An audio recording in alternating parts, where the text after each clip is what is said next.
আসসালামু আলাইকুম ওয়া রাহমাতুল্লাহ। মানুষ মারা গেলে ১৫টি কাজ ভুলেও করবেন না। প্রিয় দর্শক, আজকে আমরা আলোচনা করব একজন মানুষ মারা গেলে ১৫টি কাজ আমাদের বর্জন করতে হবে সে সম্পর্কে। একজন মানুষ যখন মারা যাবে তখন তাকে যত তাড়াতাড়ি সম্ভব দাফন করতে হবে, কোনো যৌক্তিক কারণ ছাড়া। যেমন কোনো ব্যক্তি এমন সময় মারা গিয়েছেন যে তখন প্রচণ্ড বৃষ্টি হচ্ছে, এমনকি একটানা ৭ থেকে ৮ ঘন্টা বৃষ্টি হচ্ছে। এমন বৃষ্টি যে কোনোভাবেই লাশকে গোরস্থান পর্যন্ত নিয়ে যাওয়া সম্ভব হচ্ছে না।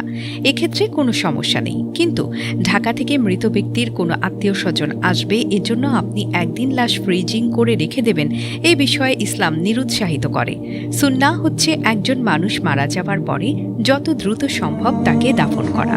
২. আপনার আমার এলাকায় একজন মানুষ মারা গেলে মাইকিং করা হয়ে থাকে।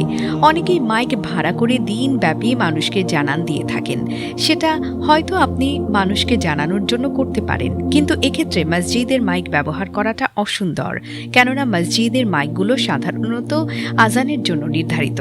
শোক সংবাদ আপনি চাইলে মানুষকে দিতে পারেন, কিন্তু সেটা এত সময় নেওয়া যাবে না যে সারাদিন আপনি মাইকিং করে বেড়াবেন। এটা শরীয়ত সম্মত নয়। ৩. চিৎকার করে কান্না করা, চুল ছেঁড়া, আঘাত করা, মাটিতে থাপড়ানো এগুলো জায়েজ না। এ সমস্ত বিষয়গুলো হারাম বা নিষিদ্ধ কাজ। কান্না আপনার আসবে, আপনার আত্মীয়দের আসবে, এবং আপনার বাবা মা জীবিত থাকলে তাদেরও আসবে, কিন্তু ওই কান্নাটা হওয়া চাই শালীনতার সাথে।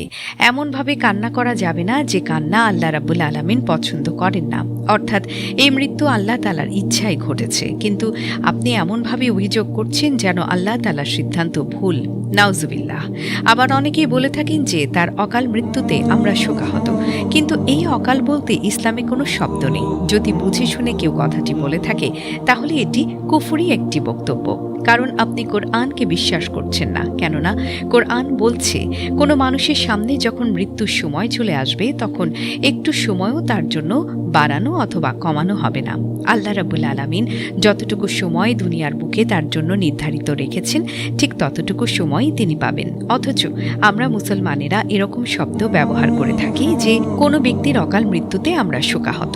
অকাল মৃত্যু বলে কোনো শব্দ নেই, আপনার সবকিছু কালের মধ্যেই হয়। আপনি যদি বলেন তার আসলে সময় হয়নি কিন্তু আল্লাহ তুলে নিল, নাউজুবিল্লাহ, তাহলে এই বক্তব্যটি আল্লাহ তাআলার সিদ্ধান্তের বিপক্ষে চলে যায়। সুতরাং এরূপ কথা বলা ইসলামে জায়েজ নেই। ৪.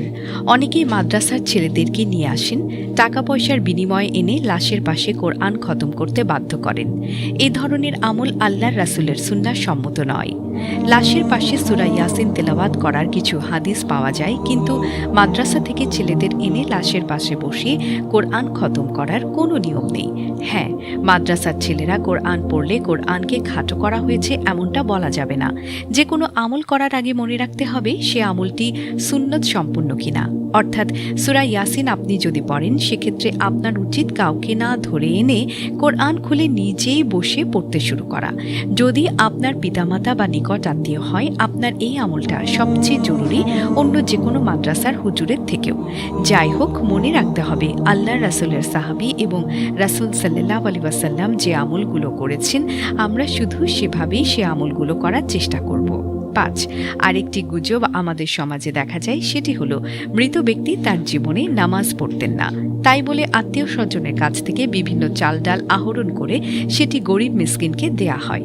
এটিও ইসলাম সমর্থন করে না এবং কোনো কোরআন হাদিস থেকেও এটি পাওয়া যায়নি। সুতরাং এটি হচ্ছে একান্তই গুজব। যিনি নামাজ পড়েননি আল্লাহ তাআলার আদালতে তাকে দাঁড়াতেই হবে। তিনি নামাজ পড়েননি বলে চাল ডাল সংগ্রহ করে কাপড় দেওয়ার কোনো নির্দেশ আল্লাহ তাআলা দেননি।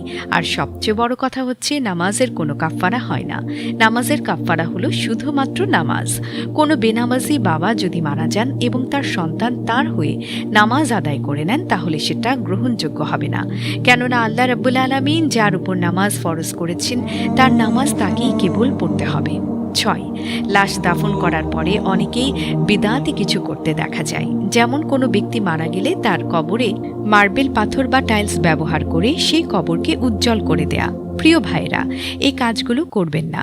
আল্লাহ রাসূল এসব করতে নিষেধ করেছেন। তবে হ্যাঁ, শিয়াল কুকুরের যদি কোনো উৎপাত থাকে তাহলে শিয়াল কুকুরের থেকে কবরকে রক্ষা করতে আপনি স্থায়ীভাবে কবরের চারপাশ ঘিরে রাখতে পারেন। তবে কবরস্থান করার সঙ্গে সঙ্গে কবর পাকা করার বিষয়ে আল্লাহ রাসূল সাল্লাল্লাহু আলাইহি ওয়াসাল্লামের নিষেধাজ্ঞা রয়েছে। কেননা মৃত ব্যক্তি যদি কবরে ভালো থাকে তাহলে যেখানেই তাকে কবর দেয়া হোক না কেন সেটা কোনো বিষয় নয়। আর যদি সে কবরের ভেতরে ভালো না থাকে তাহলে উপরে সোনা দিয়ে মুড়িয়ে মিনার বানিয়ে দিলেও কোনো লাভ হবে না। ভেতরের আগুন নেভানো যাবে না। সুতরাং যতদিন বেঁচে থাকেন নিজে ভালো কাজ করেন এবং অপরকে ভালো কাজ করার উপদেশ দেন, কিন্তু মৃত্যুর পরে অযথা কবর পাকা করে কোনো ফজিলত নেই। ৭. মৃত ব্যক্তির জন্য কবর খনন করা অথবা তার জন্য জানাজা করার জন্য যদি কোনো দাবি করা হয়ে থাকে তাহলে সেটা আপনাকেই দিতে হবে, কেননা সেটা একটি পরিশ্রমের কাজ।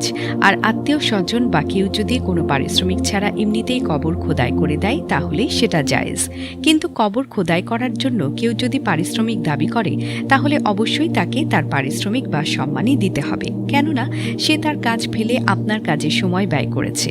আর যদি ফ্রিতে করে দিতে চায় তাহলে আলহামদুলিল্লাহ, এতে কোনো সমস্যা নেই। ৮. লাশের স্থানে ৪০ দিন পর্যন্ত আগরবাতি জ্বালানোর কোনো বিধান ইসলাম সমর্থন করে না। আপনি যদি সাধারণভাবে আগরবাতি বা আতর ব্যবহার করেন সেটা এমনিতে আলাদাভাবে সুন্নত, কিন্তু মৃত ব্যক্তিকে উদ্দেশ্য করে কোনো আগরবাতি জ্বালানো বা মোমবাতি জ্বালানো অথবা আতর ব্যবহার করার কোনো বিধান ইসলামে নেই। এই যে সুগন্ধি ব্যবহার করেন সেটা জায়েজ আছে, কিন্তু এই স্থানে লাশ ছিল বলে সেখানে ৪০ দিন পর্যন্ত আগরবাতি জ্বালাচ্ছেন এই নিয়তে করলে সেটা জায়েজ হবে না বলে উলামায়ে কেরাম জানিয়েছেন। ৯. আপনি ইচ্ছে করলে মানুষকে খাওয়াতে পারেন, কিন্তু সেটা ৩ দিন অথবা ৪০ দিন নির্ধারিত করে খাওয়ানোর কোনো নিয়ম নেই। হ্যাঁ, আপনি চাইলে খাওয়াতে পারেন, কিন্তু সেটা ৩ দিনের মাথায় করতে হবে, শুক্রবারে করতে হবে অথবা ৪০ দিন পূর্ণ হলে করতে হবে, এমনকি মৃত্যুবার্ষিকীর দিন করতে হবে এমন কোনো বিধিবিধান নেই। আবার এমন কোনো কাজ করা যাবে না যাতে করে বোঝাই না যায় যে সেটা বিয়ের আয়োজন নাকি মৃত ব্যক্তির উদ্দেশ্যে খাওয়ানোর আয়োজন। ১০. মৃত্যুবার্ষিকী পালনের কোনো বিধিনিষেধ আল্লাহ রাসূল সাল্লাল্লাহু আলাইহি ওয়াসাল্লাম রেখে যাননি। দান সদকার ওয়াজ, মৃত ব্যক্তির উদ্দেশ্যে খাওয়ানোর কাজ অথবা মৃত ব্যক্তির জন্য দোয়ার আয়োজনের কাজ সেটা আপনি চাইলে আপনার বাবা মার জন্য যে কোনো সময় করতে পারেন, কিন্তু বছরের একটা নির্দিষ্ট দিন বাছাই করে সেটা করা যাবে না। ১১. অনেকেই কবরবাসীকে উদ্দেশ্য করে পশু মানত করে থাকেন এবং পশু মানত করার পর কোনো কবরে গিয়ে আল্লাহর কাছে সাহায্য প্রার্থনা করেন। এ সমস্ত কাজ ভুলেও করবেন না। মান্নাত কখনো কবরকে কেন্দ্র করে হবে না।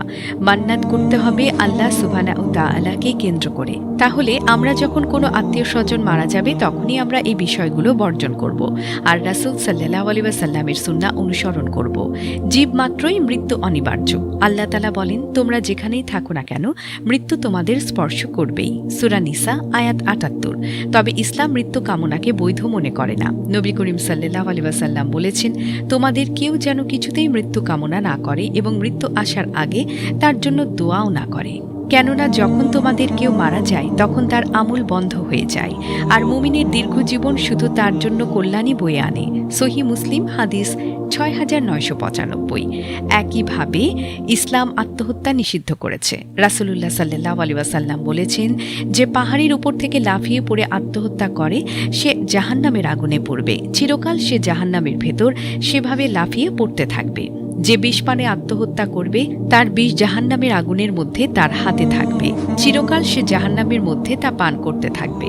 যে লোহার আঘাতে আত্মহত্যা করবে জাহান্নামের আগুনে সে লোহা তার হাতে থাকবে, চিরকাল সে তা দিয়ে নিজের পেটে আঘাত করতে থাকবে। সহিহ বুখারী হাদিস ৫৭৭৮। মৃত্যুর প্রধান প্রস্তুতি হল নিজেকে ভালো কাজে নিয়োজিত করা এবং মন্দ কাজ থেকে বিরত রাখা। মহানবী সাল্লাল্লাহু আলাইহি ওয়াসাল্লাম বলেন, তোমরা নেক আমলের দিকে দ্রুত অগ্রসর হও ঘুটঘুটে অন্ধকার রাতের অংশ সদৃশ্য ফিতনায় পতিত হওয়ার আগেই। সহিহ মুসলিম হাদিস ৩২২৮। আব্দুল্লাহ ইবনে ওমর রাদিয়াল্লাহু তাআলা আনহু থেকে বর্ণিত, রাসূল সাল্লাল্লাহু আলাইহি ওয়াসাল্লাম বলেছেন, যে মুসলিমের আসিয়াত যোগ্য কিছু সম্পদ আছে তার উচিত নয় সে ২ রাত কাটাবে অথচ তার কাছে তার ওসিয়াত লিখিত থাকবে না। সহিহ বুখারী হাদিস ২৭৩৮। রাসূলুল্লাহ সাল্লাল্লাহু আলাইহি ওয়াসাল্লাম সাল্লাম চাপা পড়ে, গর্তে পড়ে, পানিতে ডুবে, আগুনে পুড়ে ও বিষাক্ত প্রাণীর দংশনে মারা যাওয়া থেকে আল্লাহর কাছে আশ্রয় কামনা করতেন। সুনানে আবি দাউদ হাদিস 1552। আল্লাহ রাব্বুল আলামিন আমাদের প্রত্যেককে সহি বুঝ দান করুক এবং কোরআন সুন্নাহকে অনুসরণ করে চলার তৌফিক দান করুন। আমিন।